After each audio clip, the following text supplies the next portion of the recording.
Hello and welcome to today's edition of Owlbear Soup. I am one of your hosts, Justin.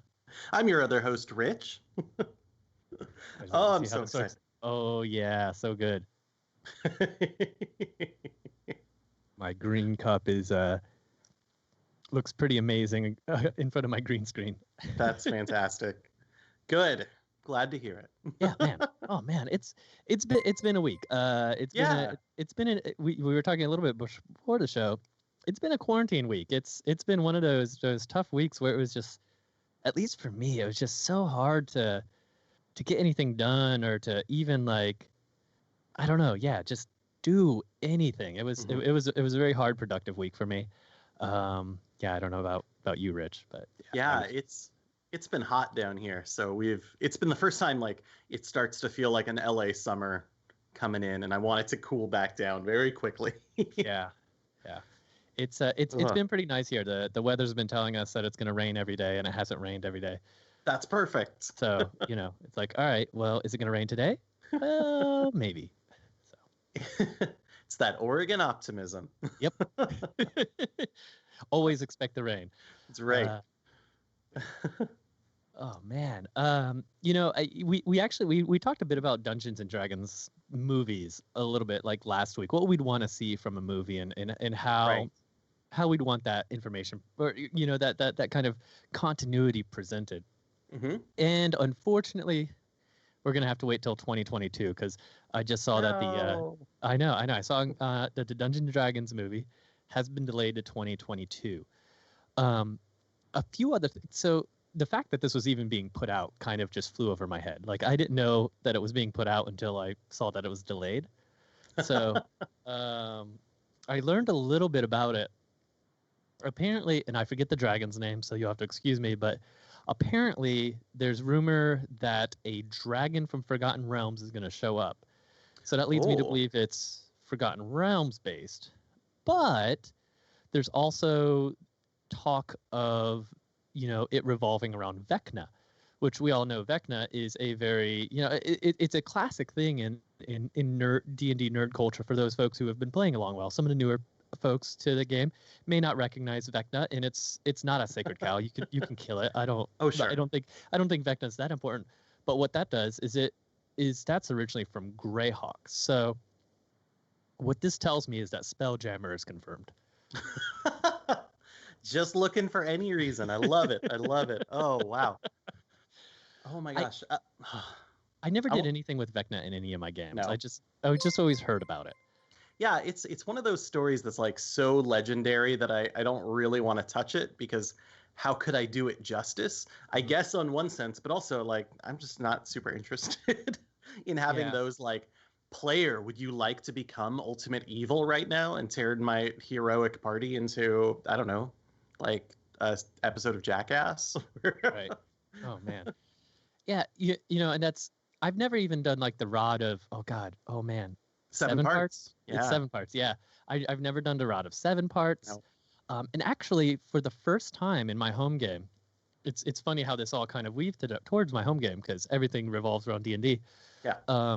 In my home game, I have introduced, because I'm doing Dragon Heist. Yep. Okay. Heard it here first, Jonathan. Spelljammer. Confirmed. Oh my gosh. I just had to look at the chat right now. So we need to touch base on the show Jackass here in a minute. But first, so introducing iconic ideas into your D&D game, I think is a very interesting thing to do, and I've done that for the first time ever with my most recent campaign, and that is I'm running a variation of Dragon Heist. And if you play Dragon Heist, you realize you meet certain characters like Durnan, and you meet Volo, right? And those are major characters, and and I just revealed that identity of Zardoz, right, to my players. The characters have no clue who Zardoz really is. Sure. And I'll dance around who it is in case someone hasn't played it yet. And that's Sean Connery wearing the orange bikini. Yeah. Is that That's Yeah. Zardoz? Zardoz, yeah. Okay. It's the same Zardoz. Essentially, this person disguises themselves, and they essentially look like the Sean Connery Zardoz. It's hilarious. That's fantastic. I want to play played, your game. Have you not played Dragon Heist? I have. We we're in Act 2. I'm pretty sure it's Act 2. Oh, okay. And we have taken most of the main characters and hired them as wait staff in our restaurant. and now we're not playing Dragon Heist anymore. Now we're playing Top Chef, kind of. Okay. things have shifted. Laser, he can also play in my game, not just my game. But all right. So anyway, so there's a character named Zardoz. He runs a traveling circus that has 3 ships in the harbor of Waterdeep. Yeah. So anywhoozle. Yeah. Our game is well past Dragon Heist at this point, and in fact, we're several levels into the Dungeon of the Mad Mage at this point. So that's right. So you wouldn't get spoilers if you did end up joining my game as well. But yeah, have you used iconic, like there's iconic things like dragons and beholders and gelatinous cubes and stuff like that. But have you ever used these iconic characters for a setting that everyone knows by name, but like they have a personality. They're this established thing, whether it's a character or something like the Eye of Vecna or the Rod of Seven Parts, or I still put the apparatus of Qualish, whatever it is, in there. Sure. Because I mean, I've seen people give it out, but it's one of those things. It's like, really? You need it for a reason, right? Yeah. Gosh, that's a tough question. I tend to avoid them, I say, but my favorite, I mean, there are certain campaign settings, like when I played in Second Ed, that when you're playing those, they're all homebrew. I'm not running any adventures that are pre-written, but the setting entails these characters, and of course you want to go meet them, right? Mm-hmm. So I think there's a difference between, like, I'm in an adventure and I'm going to pull Drizzt from like this huge lore series that exists and something that's already within the campaign setting. Like, my favorite setting of all time is Birthright, which was the kingdom building, simulator in Second Ed. And I love that game because every single nation near you has a leader, and suddenly I need to use those. Like, we need to do diplomacy with those people, and they start to become famous, and like the major villains are all kind of known, and they own these regions around. So characters know when they're about to deal with them, right? They're like these huge major threats, but they were also like the lore-based characters of the campaign, these old ancient evils that have, you fought for so long. So there's certainly some of that. Like, but when I'm running in the Forgotten Realms, I'm not often like, let's go beat up Tiamat or let's go find Brunor or something like that. I kind of leave them out and we just tell smaller stories within a world, because I always want the heroes to be the heroes and not be like the second wave to the actual heroes or something. Yeah, for me, I end up putting them in the role of, which book was this? I think this was actually in the most recent Eberron book, where you have your not so much the quest giver, but kind of the patron. So the almost the guide for the players to get them into the right track. So, early on in Dragon Heist, I put Volo in that role, right? That's awesome. Whenever things, things go off the rails and you lose track of where you are. Well, okay, so I brought Volo. He's back in town. He's writing another book, and he needs your help with this thing. And then that pushes them back in that direction. So that's kind of how I've used name characters so far. Like, even when I ran Curse of Strahd, I did not use Strahd, right? Ooh. Because I totally reflavored it to a completely city-based campaign in a big city, kind of like a Sharn type city, right? And so I didn't need to use Strahd, but I used a similar character with similar ideas. But then I wasn't beholden to, all the lore around, around Strahd over the 3 editions he's been around now. Right. Yeah, that can be really good because there's just a lot to live up to, I suppose. I certainly wouldn't want one of those major NPCs to be in combat. I don't want to do a combat where Elminster is actually doing the combat. No. But if Elminster is sending me on a quest, Cool. Okay. Yeah. They might have a good reason for that. And now that's fun, right? I have this connection. In our Dragon Heist game, I cannot remember her name for the life of it's Vajra, the head of the Grey Hands. Yeah. Is like my major contact. And so I am playing this basically like an otterkin character who has knitted a pair of Grey Hand mittens. Nice. And is always like, I'm a Grey Hand, everybody. I'm a Grey Hand. I got to go talk to my best friend, Vajra. She loves it when I report every single day kind of thing. And that connection is so cool. And I wouldn't want to, anyone to lose that sort of thing.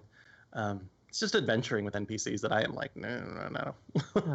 Like, and I could even see like in an epic final battle, right, of a campaign where you line up with, you line up side by side with like Elminster, right? And then he is doing something different. Yeah. That is, but you have to succeed and he has to succeed and you have to help him succeed. And he's not going to help you succeed. So more impetus on the players to be awesome. Right. And they are the heroes, even though that named character Elminster is still there. Wow. We've just had all this, like, now I'm excited to use these characters, whereas I'm often scared of doing it because I don't want to reduce, the power of the heroes to be like, the ones in charge of the narrative, the ones pushing, like, our story forward. I always feel like if I add those characters, then those characters are now the ones with agency and my characters, But that doesn't have to be the way. You can of course write around that. I'm scared of falling into that trap, so I avoid it. Yeah, but anyway, that's something that's happened a couple times now since we've been doing this, where my view of something has shifted slightly, just being able to talk it out. Yeah, absolutely. So I appreciate it. Darn it, learning. I know. Yeah. I agree with Jonathan. Strahd does seem like gumbo to me, but Bisque of Strahd is a strong contender. That really, really is. Wow. Bisque of Strahd. I would want to run that campaign. No, I would want to play in that campaign. I take it back. Yeah, it starts out with Adamantine Cheft, and then you move on to Bisque of Strahd. That's the progression. And maybe it'll be like an early dinner party before Strahd is even Strahd, and Strahd is just a regular person in a creepy place. Hey, that could be a lot of fun. I just bought this cool house. I know it's a little beat down. We'll put some pastel colors. I'll plant flowers. You get a tour of the whole place. Like, I'm imagining taking these crypts down here and really cleaning them up. Maybe I'll put like this like sun sword in here to kind of like give it some texture. Yeah. That's the only thing I remember. That's as far as I've ever gotten in Curse of Strahd. I think was 2nd edition. And we found the sun sword in the crypts, and I also found a wand of wonder. Oh yeah. Which I immediately cast to make what was it? So I wish I could remember, like to create a wall of wonder, and then our DM was like, every time you touch it with a magic item, you produce a surge effect. And I was like, cool, I got 2 rings, and I just went like, bah, bah, bah, bah, bah. Oh yeah, that's how that campaign ended. Oh man. Yeah. So yeah. I don't know, thinking back about like my old campaigns, and I've talked to other people about this, but a lot of people have that very cringy like first D&D character that they made, and that cringy first D&D experience. And I think back on mine, and I'm like, wow, mine wasn't really that cringy because I had a really good DM kind of guide me through the process. They were much older than me at the time, so they'd been playing for several years, and they took a very different perspective to it. And so like my first character was just a dwarf from a xenophobic tribe, and in the mountains of Forgotten Realms, and his tribe got ambushed by orcs, and I ran away, and my entire purpose was to prove that I wasn't the coward that I thought I was. And and so it was a very interesting character, and I kind of hit the ball with, it was that character that was kind of my first D&D character.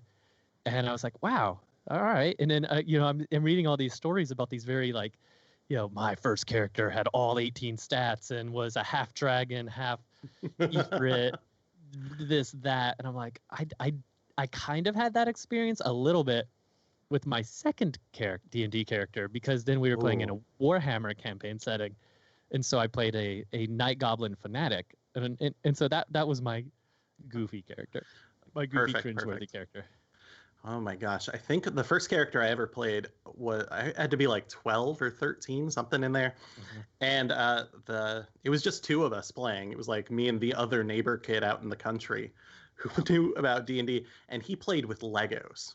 And so he was going to run this story that was basically The Legend of Zelda, and I played a little minifig of an elven ranger named Legolas, but Lego was capitalized. It was all caps. So good. Oh my gosh. But later on, like we did a weird thing, just like you, I think. We played D&D and then immediately switched campaigns. So what I remember is, down the road, like when I was in high school, playing D&D and, being a cleric, because that's, what I did for a long time. And then immediately like, okay, cool, we did that. Let's play Rifts. Okay, we did that. Let's play Shadowrun. Mm-hmm. And so I don't remember my second D&D character because, like you, we just flipped to a new system. And then it was like, well, let's do some wacky hijinks here. Let's make this epic story. And I would just fail at it. Oh my gosh. Yeah. I didn't play any other. I played in the Warhammer setting, but I didn't play any other systems until 3rd edition came out. Oh, okay. Because when 3rd edition came out, I hated it so much that I kept playing 2nd edition, and then that's when I started playing like World of Darkness was my next dive into other role-playing game systems, mm-hmm. And then from there I went to Shadowrun, and then Oh, I thought when you were saying you were playing Warhammer, you were playing like the Warhammer fantasy role-playing game. But no, it was just a D&D Warhammer. D&D Warhammer setting. Yeah. Oh, okay. Yeah. Because I know people who started with like the Warhammer FRPG, and I'm always like, wow, I was not introduced to that game until college. Yeah. That is wild. I just see a note in the chat about one of my oldest friends who we played in a D&D campaign together my freshman year of high school. And this is when I played my cleric, of course. Mm-hmm. And I may have also played a ranger. I only played rangers and clerics for a very long time. But my good friend played 3 triplets so that she could be like a fighter and a mage and a rogue. Not like a split class, but like 3 different people. Nice. And it was wild because I just remember her having a lot of fun, like having conversations with different parts of herself during this game. It was fun. It was fun. And then we started playing Rifts, and I played that. Have you ever played Rifts? I have not played Rifts. So I've never played Rifts, and I've never played GURPS, which are the 2 big ones that I've kind of managed to avoid. Gotcha. Well, if like one of the things about 3rd ed, I think that they tried to do was to balance things, right? Which threw some people off after playing 2nd ed. But if you want to go to the opposite side of the world, the most unbalanced game I've ever played is Rifts, which has 2 different kinds of damage. It has damage and mega damage. And 1 mega damage, I think, is 100 regular damage. And you could play a character with 40 hit points, which means 1 mega damage kills you, which is like if a dragon does a little like finger tap, that's like a D4 mega damage. So you end up with these 2 like grossly different worlds, and you can play characters from both of them. Like the intent is, if you're playing a mega damage campaign, you all make these powerful characters, but that's not in the rules. It doesn't say you have to. Oh, wow. So I would always try to play like a mage, and mages are terrible. They're just awful in that game. They're always just dumb humans running around a world, spending all their energy. It's like Shadowrun, casting these spells that don't do anything compared to everything else. Yeah. Doing like meager effects, and then my friend over here is a dragon and swats you, and you go flying across the room and die instantly. Oh no! And those were like first level adventures. Oh jeez. Yeah, that's amazing. Craig in the chat has brought up paranoia. Oh my god. So my experience with paranoia was always like, I've never played it whenever I was completely awake. It has always been like at 3 a.m. after like hours of board games and D&D. Like, all right, let's do some paranoia. Why would you do that? Wow, so we loaded up on caffeine. For us at the time, it was probably Mountain Dew, and just onward and forward. But Paranoia, man, that is a game I never want to play again. I have actually never played it. Never want to play it again. Okay. It's always a game I've thought of as like a convention game, where you get in that mindset you're talking about right there. Like, we've done all this other stuff. Now we're going to spend an evening playing Paranoia. It's going to start at 2 a.m. I've never done Paranoia longer than a one shot. I don't know if it works well for that. Exactly. I agreed with Craig. It's like I could never actually imagine playing Paranoia sober. That's same, right? Sober or completely well rested. I think it's like a great 3 a.m. at a con one shot where you get way too many people at a table and slowly you just start eliminating them. Oh, wow. Okay. I will say that our wacky game was Toon. Okay, I am unfamiliar with Toon. Haha, Toon is the game where you get to play a cartoon character. In a world of cartoons, so it's just Looney Tunes, the role-playing game, right? Oh, wow. There are totally absurd skills and abilities, and your characters are, a big part of it is actually drawing your character, because that tells a lot about you.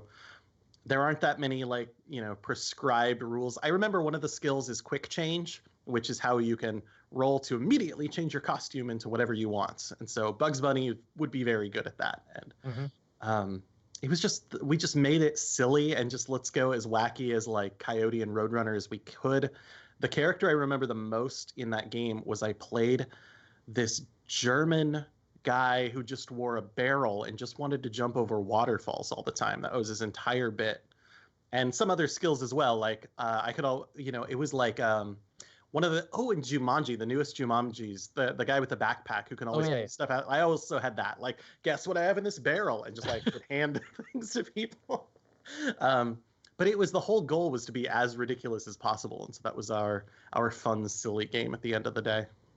Nice, yeah. We got so sick of we played a lot of Munchkin, and it was that, and then eventually we were like, okay, well we've played so much Munchkin at this point, let's play something else. All right, we're gonna play some Flux, and then that lasted like 30 minutes, and then we went on to playing Paranoia. Nice. And then we always looked at the diplomacy box, but never busted that game open. Oh my gosh, I bought that game for myself on a school field trip because I wanted it so bad, and I just happened to see a board game store, and I was like, "This is mine," and everyone was like, Why would you buy that on this trip?" I can't. Sorry. I am a big fan of that game. I had to play it online because we played it in person a few too many times, and that was hard. That's a hard game. Yeah. Oh man, I started it a couple times, but it just takes so long. It does. Yeah, right. Because the first turn is supposed to take half an hour. Yeah. And it can take longer than that. And it's wild. I will tell you right now, for sure, I know more names of diplomacy opening moves than I do chess opening moves. Oh man. My brother is really good at chess and really into chess, and I could never get to that point. But yeah, I think he even had like some of the books and stuff where oh wow, I was like, what? Yeah, I don't know. But my brother's kind of crazy. So. I mean, it's kind of fun to gain that mastery. Now you have this terminology that's above other people, which is great. And what it meant is, like, in diplomacy feels like this game where you can just talk to anybody and kind of do anything. And there's actually like way better strategies, right? Like the juggernauts is Russia and Turkey just sweeping to the west, right? And that's a major, and you always have to be careful of that one. And I love that game so much. Well, if you get an online game going, thinking about it, I would gladly join in. This is like the perfect time to do it. I used to play with strangers. There's like diplomacy.org, I think, or maybe that's not it. Maybe it's diplome.org. There's a bunch of sites that just do play-by-posts for it, play-by-email. I did it for a long time. Aubrey is correct. My brother is super smart. Not just super weird. He's also super weird. Whew. I'm scared. I'm scared of anyone who knows chess that well. So. Yeah. No, he's awesome. Good. Man. Let's see. I'm rolling through chat real quick, just making sure. Let's see here. Toon. Yeah, I think cartoon was from doesn't sound like a Cheap Ass Games. I think it was Steve Jackson. I think You think it was Steve Jackson? All right. Cool. I'm not sure, but yeah, because it was I remember the rule book. It was like a softcover rule book. Right? I don't remember. But it had lots of art, lots of images. It was a pretty thick book. Nice. Let's see here. And then rolling back a little bit further, I wanted to come back to this because it was pointed out that the audience does wonder, how much does Rich like the show Jackass? How much of the audience wonders this right now? I'm curious. Well, I mean, I wonder now. Have I seen every episode and movie Jackass has ever put out? I am unsure. But there was a little bit of time when I was a silly, I was young once.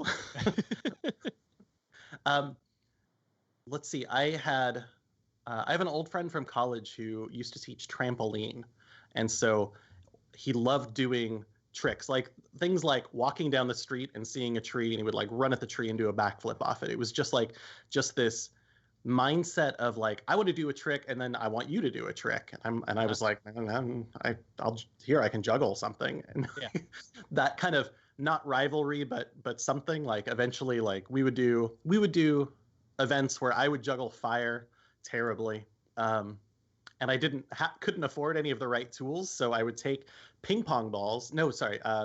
balls, like in that container, and I would fill that container up with lamp oil. Is that right? No, something very flammable. That sounds about right. Paraffin wax. Oil. And just shake it all up, and it was enough that they would stay on fire for about a minute.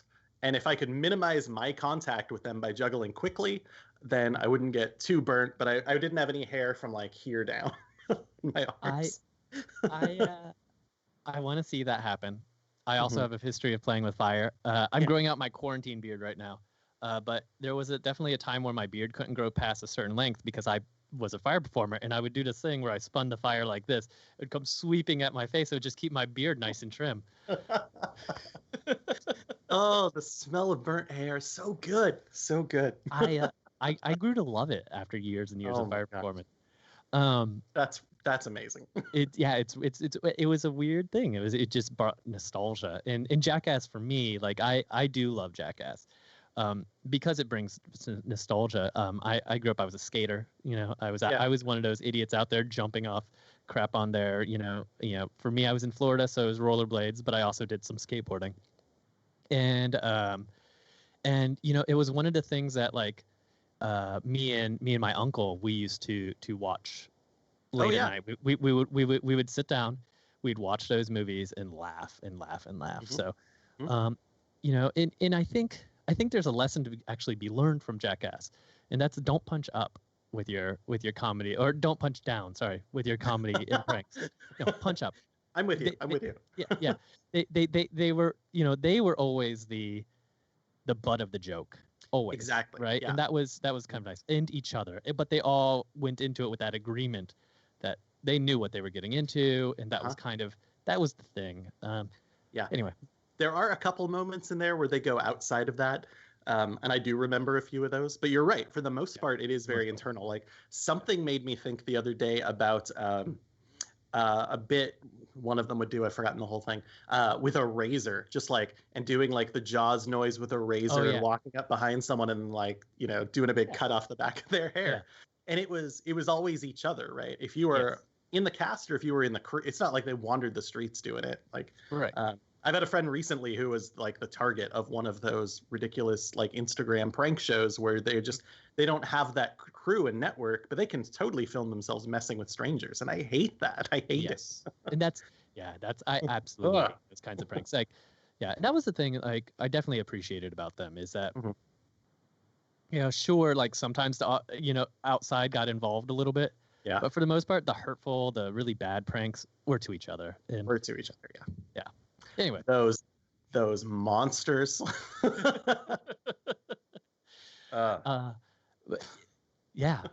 Anyway, so I just had to know. I was going through the chat. I had to check that because I was really curious where you stood on that. No. I have watched it, and so it led to, like, I remember this one. it was a great moment. It was a great moment in my friendship with one of my rival friends. We drove down to LA to go visit our friend who had started this whole thing, who had moved down here. And as we got close, I don't remember what it was. We were all like really, really excited because we were almost there, and took this full glass of water and just like threw it all over me while I was in the car. And I immediately went from this like overjoyed to just shut down, like what just happened? And I got super mad, and I was like, oh, this is the necessary outcome of building this kind of society with your friends group. It's hard. So someone did comment that they are enjoying my cup. You and your green cup. I mean, not green cup. I mean, ghostly. My ghostly cup. Yeah. So, you know, we've spent a little time talking about like youth and in some of our the ways that we spent our youth. And this kind of brings us to this really cool Reddit post I saw. Oh yeah. And I'll link to it. And it's my early mistakes master list. Oh God, why did they even keep playing with me? And what does this? It's just a list of those mistakes that they made as a new DM in trying to, you know, create this, you know, this experience for their first time, or even early times, like those first few times DMing, you know. And some of them are, you know, are amazing. And it's like, and I was reading through this, and I was like, so many of them are things I've done, right? Like, you know, number one, I was so scared of my players dying that I gave them dozens of healing items right at the beginning of the campaign, right? You know, Oh, okay. yeah, I mean, that makes sense, right? You know, why you don't need to protect your player characters. You need to challenge them, give them opportunities to survive. But for me at least, if, you know, the dice says their character unfortunately perishes, it unfortunately perishes, right? And then we kind of go from there, right? It's anyway. And then, well, I do love that 5th Ed has made it so easy. Like with death saves, you know how much time you have to save someone. It's very, very active healing can happen right then, which means I don't need to worry about it so much. Right. You know, I'm still used to my Pathfinder days where it was like, all right, if you take this many hit points and damage, then you go down, and then there's this much, and people are going to continue to target you, and death could happen at any time. Yeah. It was kind of a scary thing, like, will I have a turn to save you? And in 5th Ed, it actually feels like, oh, actually, I'm going to finish this fight and then come back to you. You might save your way out of this. Right. But yeah, I remember that feeling, right? Because you're telling a story. You got a group. They're all friends. You don't want to make one of your friends sad and have to make a new character and jump out halfway through a session. A marathon 8-hour session. Right? Oh, man, marathon sessions. I don't do those anymore either. Man, getting old is the worst. Yeah, you know, a couple of these others, I don't necessarily agree with, but like, you know, like I didn't have a firm enough grasp of the rules and had to look up basic concepts like bonus attacks and reactions in combat. Like, yes and no, right? Like I feel for me, like, unless it's a group of all new players, like, I don't think that matters as much, right? If you want to tell the story and you have someone knowledgeable at the table and you're okay with that, great. If you know enough to get started to tell the story, and sure, you have to fudge a few rules, fine, fudge a few rules until you get it going, right? And and then, you know, after the session, you can look up the rules and say, oh, by the way, this is the way the rule works, so going forward, we do this, right? We don't retroactively fix it. I'm sorry your character died at the time. That was the rules. Here's the new rules going forward. Right. That is my memory of every single grapple conversation I ever had. We run it how we all just decide it works right now, and then we fix it, or we reread the rules after the game and then move forward with the new rules. Yeah, it's just too much. I'm with you on that one. Yeah, and you know, the thing that I always let me think about this. You know, I'm just trying to figure out how to word this appropriately. I think even now I still, like, I fall into some of those beginner traps, right? The new DM, the new storyteller traps where, you know, I fall into some of these things. And I think the most important thing for me as a DM to remember is that so long as people are having fun, it doesn't matter, right? It doesn't matter how much you mess up the rules. It doesn't matter how much you know, screw up the story. It doesn't matter how long you take in combat. None of that matters. What matters is that you're all sitting around having a great time, right? Right. And sometimes that's hard for me to even like get cemented in my head where, up until the game, like I don't get a lot of stage fright for a lot of things, but I do whenever I DM, because just the interaction there is so important to me that I get a little nervous before a game, and then after a game I get a little bit of the imposter syndrome. I'm like, oh my god, I hope that was okay. I hope my players show up next week. I feel that way every single time. Absolutely. I'm trying to think back because when I played, okay.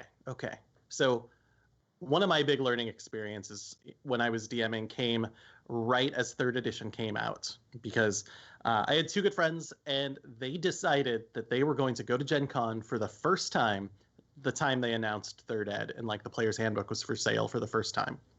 And so they fly out there, they get copies signed by everybody. I still have my signed copy. They got one for me and brought it back. And immediately everyone wanted to switch over to 3rd Ed. And we had like multiple campaigns that were running.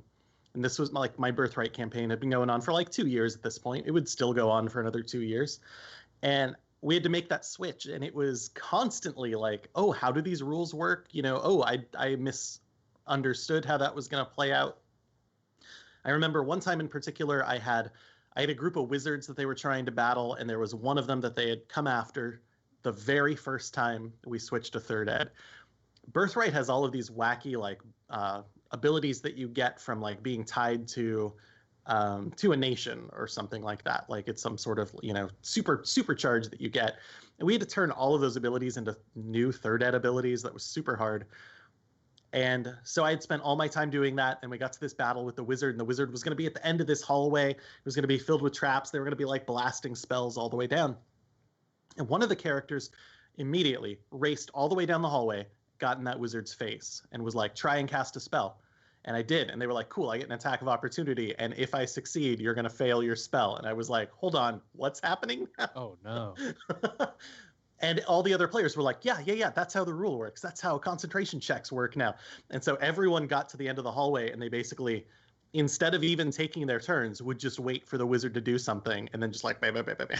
Oh, man. And it was a dreadful moment, but like, it also, was like, how do we make that fun? Like, my story is no longer fun, but all the players love this. So It turned into this, kind of happy moment where they overcame easily, and then how does that spread out among the rest of these wizards and their network and stuff like that.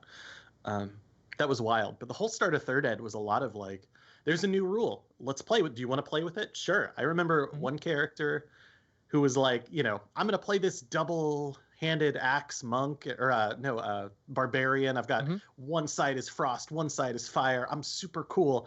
And then the Martial Handbook, one of the books came out, and he was like, have you seen Drunken Master monks? They're super cool. Can I switch my character to a Drunken Master monk? There's no story reason for it. There's just like, there's new stuff, and we want to play with it, and we kind of want to be happy. And as a DM, you're like, no, that doesn't, yeah, sure, all right. Let's all just be as happy as possible. Yeah. It was a wild time. Yeah, I think 5e is doing a good job about that. That was one of the things that turned me off real quick about 3. Was, I had just bought 3 and 3.5 came out. And then along with that, like the 90 billion splat books that had already come out for 3 were already dated. And now we had the next 90 billion splat books that were coming out for 3.5. And, 5e, I think, is doing a good job in that they're slowly rolling out new player content. And it's mostly the player content they're rolling out is, I don't want to say it's cosmetic, but it's not so game changing that it's like all of a sudden all of the monks in all of the parties in the world want to all be this one monk. Exactly. Right? It's little things like little backgrounds that are related to the campaign or setting you're in, or they toss like a handful of feats here or there, right? Even the Eberron book that introduced a whole new class, it wasn't like it was so much game or player content specifically around crunch that it changed the whole arena of of how D&D is handled, right? Absolutely. So, you know, I really enjoy that. I like that it's a thing that they are being so careful with. Adding new classes, like that's a game changer. When like they have just scrapped through Unearthed Arcana, right? It's the Mystic. The Mystic is gone. They've been working on that for I don't know how long, trying to make a psionic class, and they were just like, nah, never mind. We'll just subclass it into because it's just when you make a new class, you add so many new options, and it's like DM's Guild is full of new character classes. You can check them out and play with them. They're kind of fun. They are fun. Sorry. But introducing new content like that can drastically change things, and I love how Fifth Ed has taken such a slow pace at doing that. Yeah. I agree. How do you handle things like the DM's Guild classes or races in your home campaigns? I will say I love it. I'm totally fine with it. I am the jerk who will show up at a campaign and be like, hey, is it cool if I play this and this and this?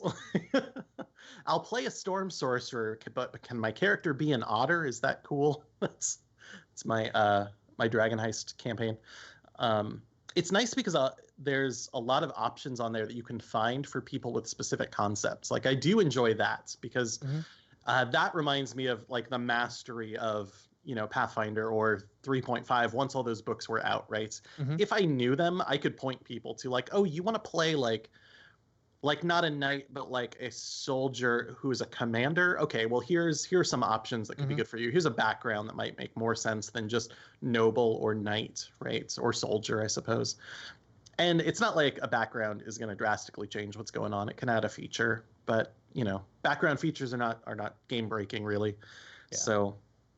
So that's okay, maybe a feat or two, but for the most part, if people want to play with fun options, I'm usually okay with it. New class, that is a testier one because I don't know how they work, but I also have friends who write tons and tons of classes, and I'm playing one from it's Ross Lyser of Outlandish Adventure Productions, and he made a class years ago at this point called the Sculptor, and it's an idea that you have mastered a mana source in kind of like a tactile form, and you can use it to create the shape of a weapon, or you can use it to create tools, or a lot of things. So the things you build, you are better using, like you get small advantages with those tool sets. But the big thing is about like I turn my mana into a big huge axe, and my subclass is the shape of the axe, and I get like cool axe specific things. So it's a very martial class with this weird like build your own weapon feel, like very anime style, which I love.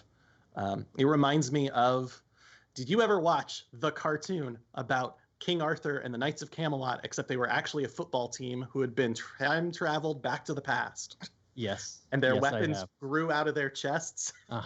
Yep. I do remember this. Not very vividly, but me either. And I wonder if something like that couldn't be another class but flavored, right? Sure. Like the idea of having the right tool at the right time. Isn't that a conjuration wizard feature, right? Exactly. Like, right. and for me, I only allow for my 5th ed games, right? DM's Guild, or not DM's Guild content, D&D Beyond content, right? Because I don't want to test the balance of something, right? I have seen plenty of classes and plenty of races on the guild, which are amazing and seem very, seem very well balanced, but I don't know how that actually plays out. And so I'm trusting the designers who have done much more play testing than I have, and D&D Beyond, it's the official D&D classes. So I stick to those.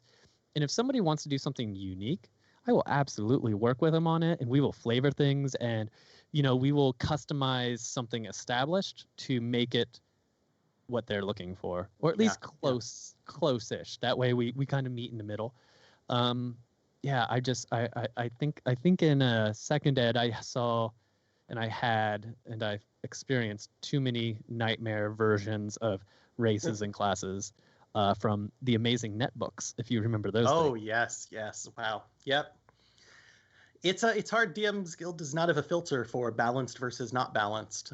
That is for sure. I will say that this designer in particular, one of the reasons I like his stuff, he has shown me some of his background work. Like, here are the spreadsheets, like balancing. Here's all of the classes and their abilities kind of balanced, and so trying to tease them in so that they fit within that scope.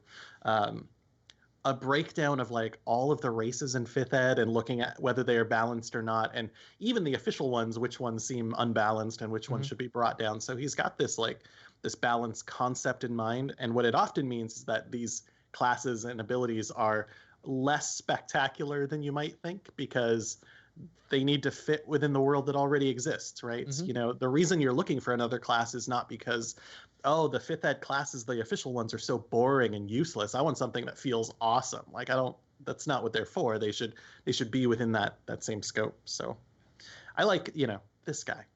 Yeah. Outlandish Adventure Productions. He makes a bunch of cool classes. Okay, cool. Yeah, I'll have to check it out. Daniel Solis brings up in chat, and hi, by the way, Daniel. Oh, hi. This isn't a Going Glass spinoff. I don't know what you're talking about. It's Owlbear Soup. This is Owlbear Soup. It's a whole new concoction. It's a whole new thing. He said one of his DMs let his player let him play a were-raptor. Oh my God! Have you ever played a monster campaign? I have not played a Well, okay. Yes and no, right? Okay. Yes, it was a campaign where we were monsters, but that was because the players and characters were monsters, not the races. Oh, I see. Okay, so more of an evil campaign than a monster campaign. Kind of, right? Yeah, we played a Star Wars campaign where we were all Inquisitors for for Vader's Fist, so we were hunting down Jedi after Order 66. Oh my gosh! Okay, fun. It was really an interesting campaign because right. it wasn't necessarily that you were evil, because you were lawful good in your eyes, because you were working for the Empire, so you're following the laws of the land and everything. Oh. We could get real deep into this. Evil campaigns, like, they're fun, and if you think about them really hard, you're like, oh no, what are we doing? Troubling. I remember playing a character who was like cursed and locked inside a suit of black armor. So he was a Black Knight, basically. It was a lot of fun. That was a weird group of evil misfits. But we played a monster campaign once, and I remember getting to play a ghoul assassin, and it was real mean. It was just people like, let's come up with a weird monster and class combinations and just make it fun. And it was, I think we were just attacking other monsters still, but it was really weird because you don't think about those abilities. And I know people have done, maybe that was right when Monstrous Races came out, which was turning a monster into a 20 level class or a 5 level class. That was a 3rd ed 3.5 product. But it was a really unique take, and so I liked it because you could either choose to take levels in your monster or take levels in a character class. Oh, nice. Yeah, we allowed a lot of monstrous characters in some of our early games in 2nd edition due to the Complete Humanoids Handbook, I believe. And I played some weird stuff out of there, playing an Oni, right? Because that's fun. Yeah. But but they did interesting things to make sure you didn't level as quickly and all that jazz. So at this point in my life, I don't know that I think I could play a variation of the evil camp. That was the only evil campaign I've ever played in too, right? Yeah. It's the Star Wars one. I think I could play a variation of that now. I don't know that I could play an all monster party. I think I would get annoyed. It's hard because we as players get used to. I mean, the D&D is set in a very specific concept, right? There is the civilized world, and then there is the wild, right? And it's always go from here to there. And the reverse is much harder. I love playing urban campaigns because they break that cycle. I don't want to play a colonizing conqueror or anything like that. Stay away. So mixing that up is good, but it is just hard to do the reverse. The game is kind of hardwired into towns are where safety is, right? Yeah. So I mean, I could see a campaign where we're all the same monstrous race and we have to defend our village, and that's kind of the story. Yeah. You're all goblins, right? Like the Weeby Goblins. Weeby Goblins. In those various adventures. You could do a whole campaign where you are a group of Batiri goblins and Chult, and you're you need to save your town by hunting down the mystical jar that gives never-ending mayo. Mm-hmm. And, that could be a campaign. That should be a campaign. I don't know what you're talking about. I'm pretty sure my character in a recent D&D game was trying to start that campaign, but the other players weren't into it. So. This is really interesting. I actually saw this week on Twitter as people were asking whether or not there should be more content for evil campaigns in D&D or on DM's Guild, because there's not much. And the post got a little wild because some people were like, "Ooh, that would be so cool. I don't play that way. That would be a fun new way to play." And a bunch of other people were like, "No." And there's these two like both valid viewpoints about, whether like is D&D a game about heroics in a fantasy world, or is it just a game about role playing? And if it is, we can role play all sorts of things. Yeah. I think in home games and stuff, I don't mind if people run evil campaigns or any of that stuff, but I don't think I would want organized play evil, right? I'm not a big fan of evil in organized play. I'm not a big fan of non-good in organized play. Mm-hmm. I think all players should sit at the table and at minimum be neutral good, right?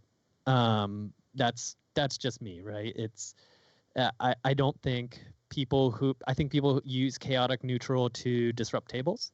I think true neutral isn't as bad, but it can also be used to disrupt tables. And anytime you put that big E in there and you're evil in any way, you absolutely are disrupting tables. So I don't think it's good for organized play. I think in a home game, if you work with a player, you could have an evil player in the party, or you could have an entire evil party, so long as you put everything in place to ensure that nobody's uncomfortable and you're not really, just there to be jerks, right? Sure. You can create an engaging campaign of evil characters so long as the players themselves have the ability to throw up the flag and say, no, today we are not drowning that bag of puppies. That's just not going to happen, right? Yes, that's right. That's really interesting. No, what's up? Oh, I was just going to say, valid point, Daniel. Alignment is a quagmire. It is. It's a mess. I really enjoyed playing Pathfinder Society, as you may know. Yeah. Because, the society itself is just neutral. And so its goals are not this just about exploring. Just go explore that thing and find it. And maybe you are tied to a faction, and that faction is a lawful good, or that faction is chaotic good. But the game doesn't allow evil, period. Can't be evil. And it did mean that as long as you were kind of like, I'm out for the treasure, you were still kind of okay, because most of the organized play sessions were about that. Go here, find treasure, get out.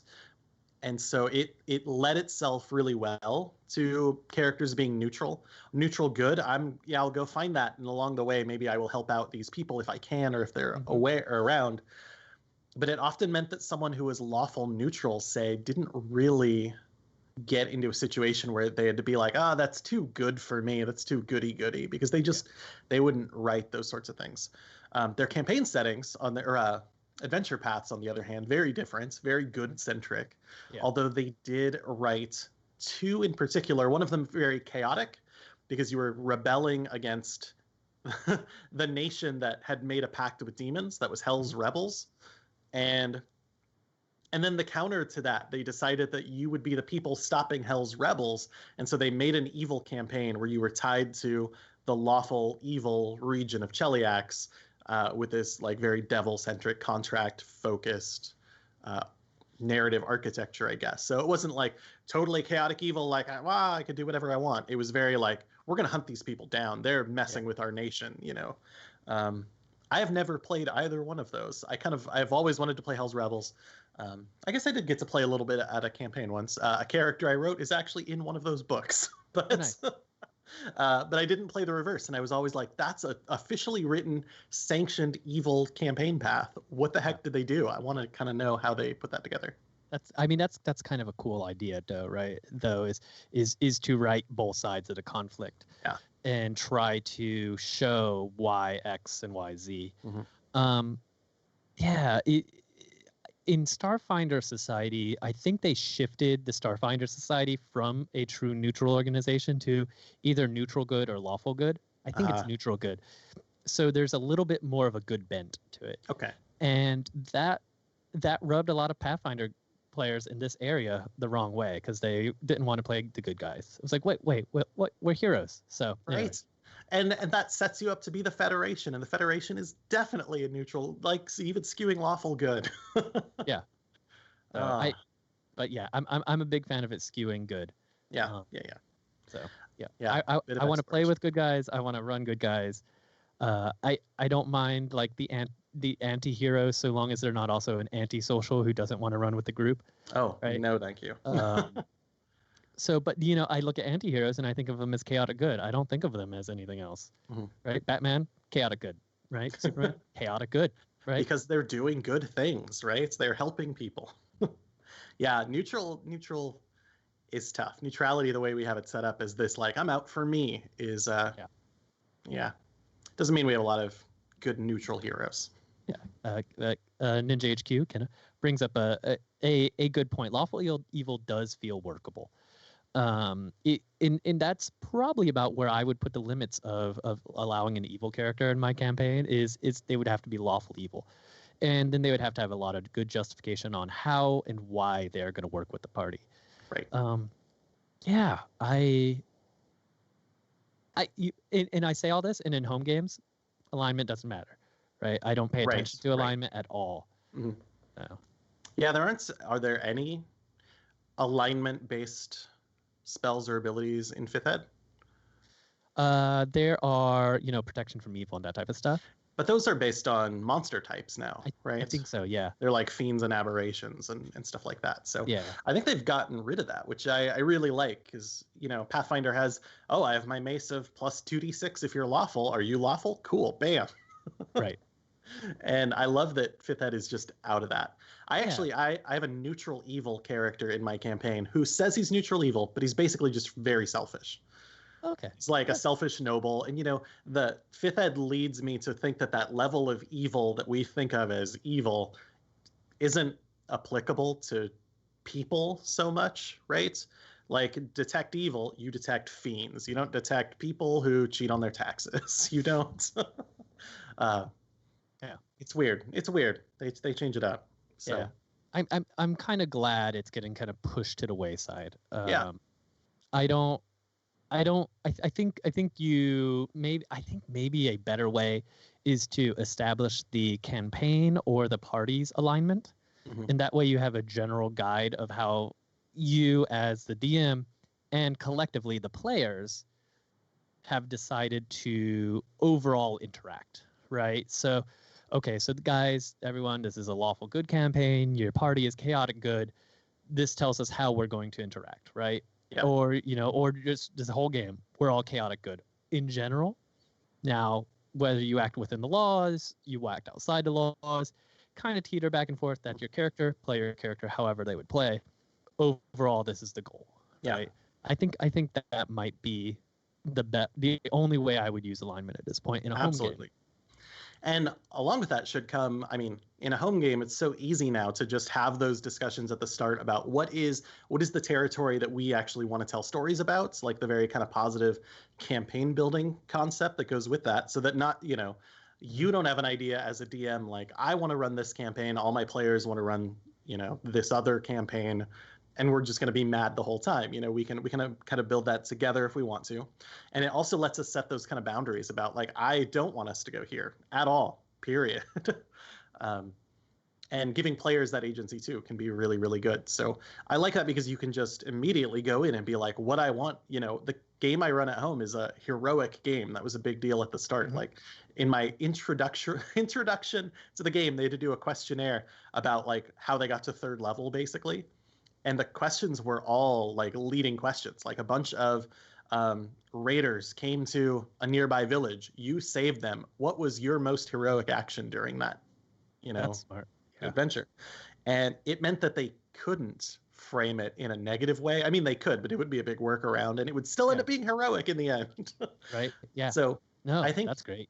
It's a way that, we DMs will talk negatively about railroading and, forever, but that is a way you can railroad people to, this is where I want us, this is where I see us moving.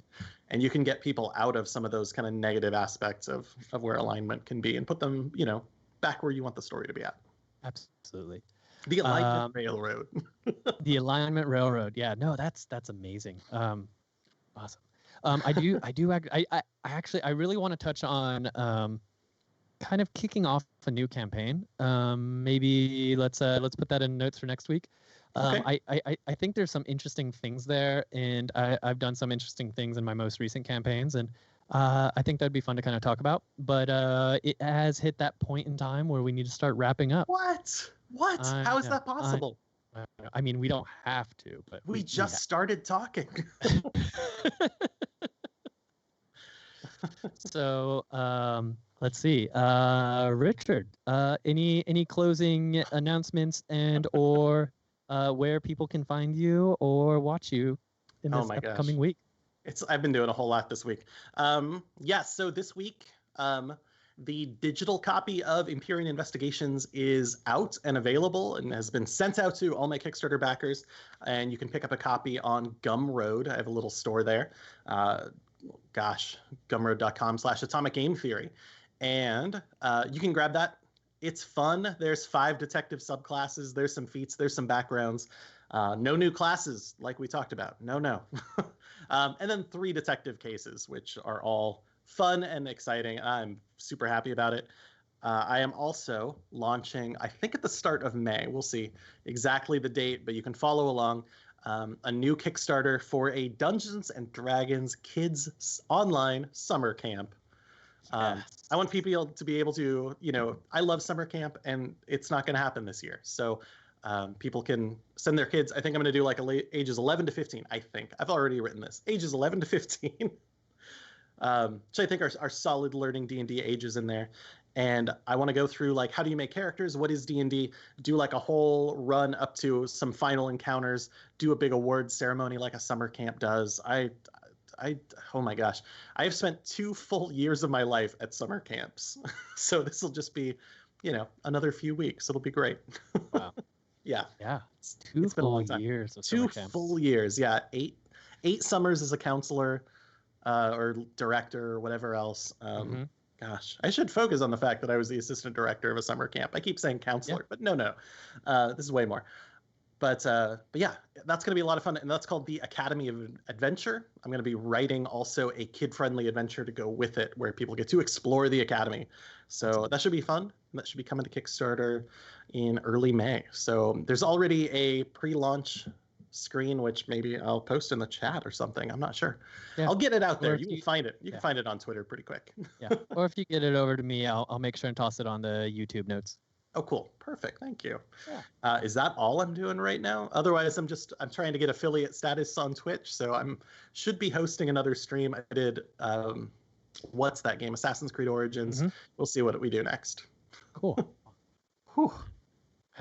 Man, so busy. Let's see. For me this week, I have my Tuesday and Thursday DJ stream over at twitch.tv/DJ Pirate Rabbits. That is house music and classic flicks. That's every Tuesday, Thursday, starting at 7 p.m. Pacific Standard. We chat in the chat about how bad the movie is, and I try not to get too lost while I'm DJing in the movie and in the chat. And then other than that, I think just this week is next Sunday is going to be Owlbear Soup again. But if I do anything else, you can find out by following me at 2HitAC0 on Twitter. I'll post it there, or also on Instagram.